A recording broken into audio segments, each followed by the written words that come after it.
పాతకాలపు సామెత ఏటో ఉంది, మనం చేస్తే సంసారం, ఎదుటివారు చేస్తే ఏదో చేరమని చెప్పి. మనం దోచుకుంటే మాత్రం లీగలు, ఎదుటి వాళ్ళు దోచుకుంటే మాత్రం ఇల్లీగలు. అంటే ఏ పద్ధతిలో మనం తీసుకున్నామో అదే పద్ధతిలో వేరే వాళ్ళు తీసుకుంటే అది తప్పు. ఇప్పుడు వైసీపీ చెబుతున్నటువంటి నీతి సూక్తులు ఇవే.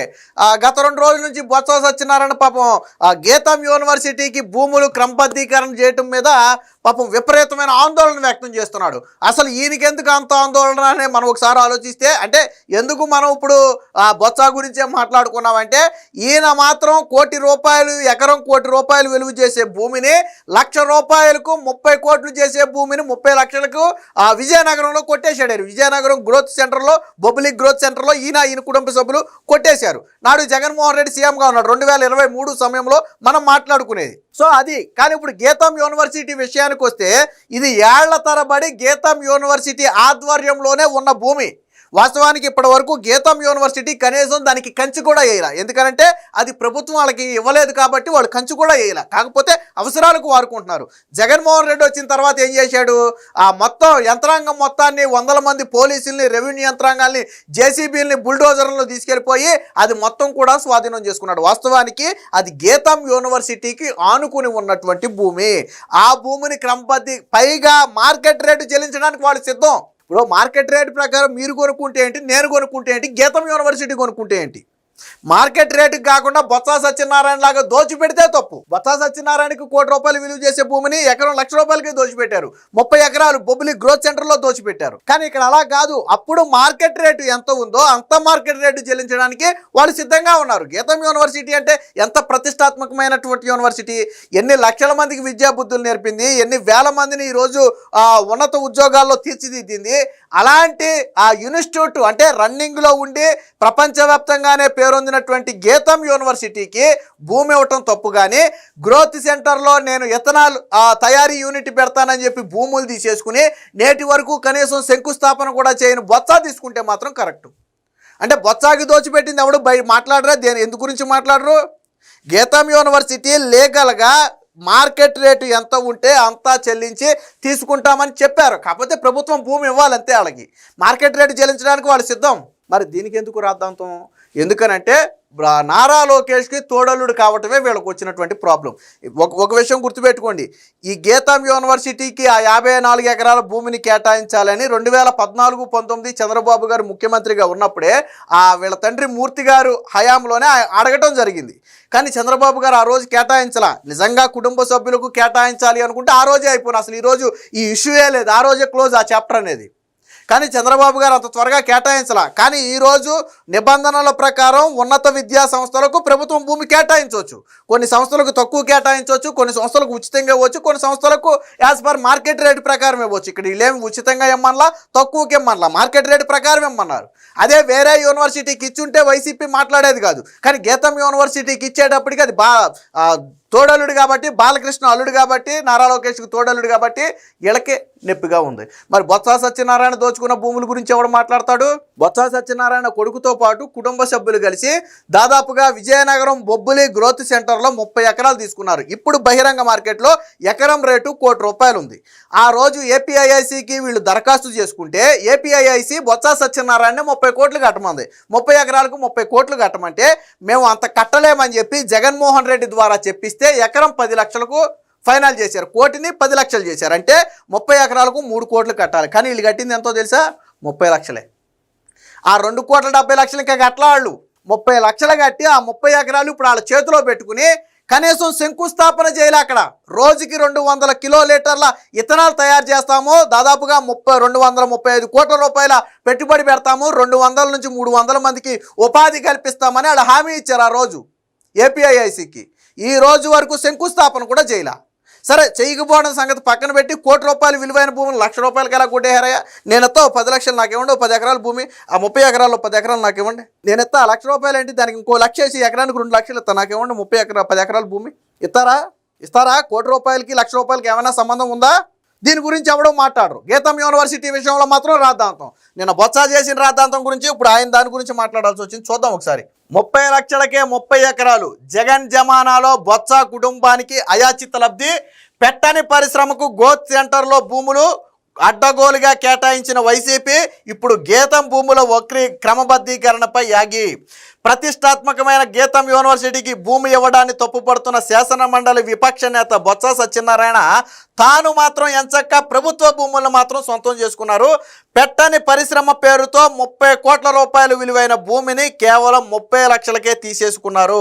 వివరాల్లోకి వెళితే విజయనగరం జిల్లాలోని బొబ్బులి గ్రోత్ సెంటర్లో ఇథనాల్ డిస్టిలరీ యూనిట్ పెడతామని 30 ఎకరాలు కేటాయించాలని బొత్స సత్యనారాయణ కుమారుడైనటువంటి సందీప్, అలాగే బొత్స సత్యనారాయణ ఇతర కుటుంబ సభ్యులైనటువంటి ఆదినారాయణ, శ్రీధరు, సతీష్ కుమార్ వీళ్ళు ఏపీఐఐసికి 2023 జూన్లో దరఖాస్తు చేశారు. వీళ్ళు ఏపీఐఐసికి చెప్పింది ఏంటంటే రోజుకి 200 కిలోలీటర్ల ఇథనాల్ తయారు చేస్తామని చెప్పారు. 235 కోట్ల రూపాయల పెట్టుబడి పెడతామని చెప్పారు. 200 మందికి ఉపాధి కల్పిస్తామని చెప్పారు. బాగుంది. ఒకవేళ సరే తక్కువకి భూములు ఇచ్చినా అక్కడ ఒక 200 మందికి ఉపాధి వస్తుంది కదా అనే కోణంలో ఆలోచించవచ్చు కదా అని మీరు అనొచ్చు. ఇప్పటి వరకు శంకుస్థాపన చేయలేదు దానికి.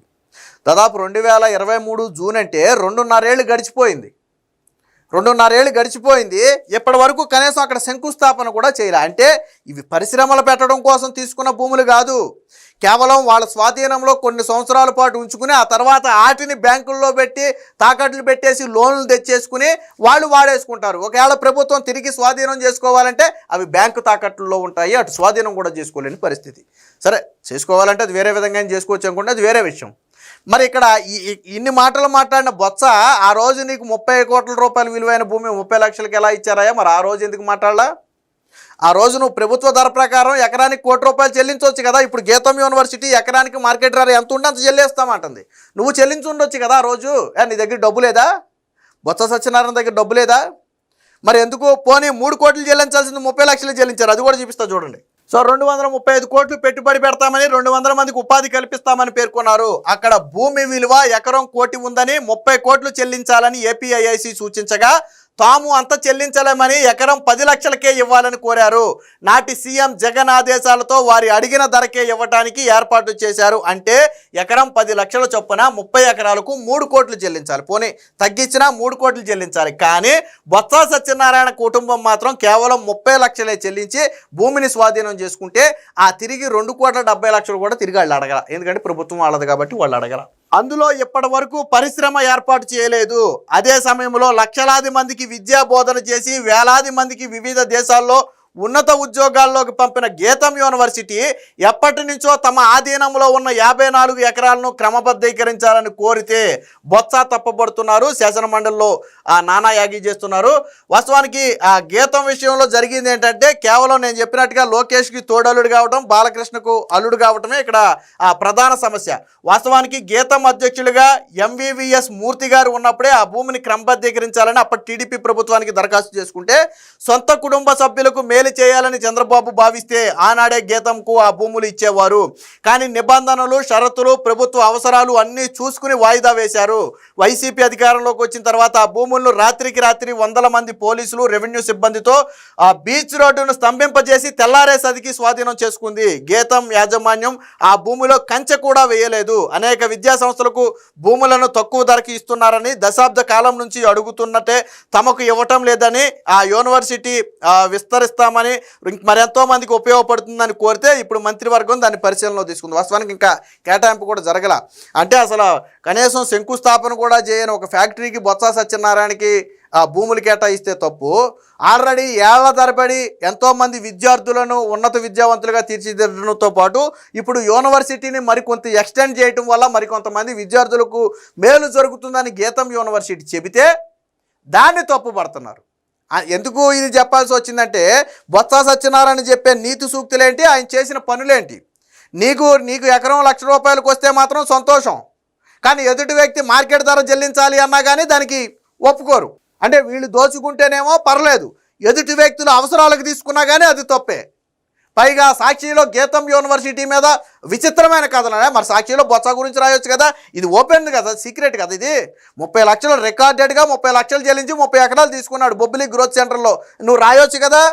ఇదే టీడీపీ నేత కేటాయించి ఈరోజు సాక్షి మెయిన్ హెడ్డింగ్లో రాసేవాడు చంద్రబాబు బినామీలకు దోచిపెడుతున్నాడని రాసేవాడు. మరి జగన్ బినామీకి దోచిపెట్టాడని సాక్షిలో రాయొచ్చు కదా. బొత్స సత్యనారాయణ గురించి ఎందుకు రాయరు?